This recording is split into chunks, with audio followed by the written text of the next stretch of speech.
Ranji trophy ക്രിക്കറ്റിൽ അവശേഷിക്കുന്ന മത്സരങ്ങളിൽ നിന്നും പിന്മാറി മുംബൈ താരമായ അജിങ്ക്യ രഹാന. കഴിഞ്ഞ 2 സീസണിലും മുംബൈക്ക് വേണ്ടി കളിച്ച രഹാന വ്യക്തിപരമായ കാരണങ്ങളാലാണ് രഞ്ജിയിൽ നിന്നും മാറി നിൽക്കുന്നത്.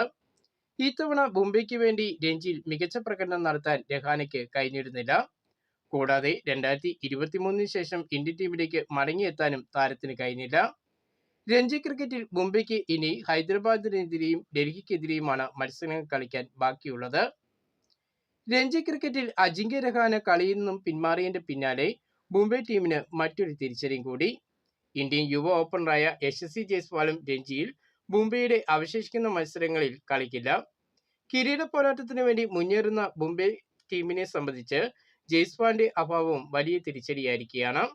നിലവിൽ താരം ന്യൂസിലാൻഡിനെതിരെയുള്ള ഇന്ത്യയുടെ ഏകദിന ടീമിന്റെ ഭാഗമാണ്. ഇനിയിപ്പോൾ ജയ്സ്വാൾ ഇന്ത്യയുടെ T20 ലോകകപ്പ് ടീമിന്റെ ഭാഗമല്ലാത്ത പക്ഷം താരം IPLിലായിരിക്കും കളിക്കാനിറങ്ങുക. ആഭ്യന്തര ഏകദിന ടൂർണമെന്റായ വിജയ് ഹസാരെ ട്രോഫിയുടെ ചാമ്പ്യന്മാരെ ഇന്നറിയാം.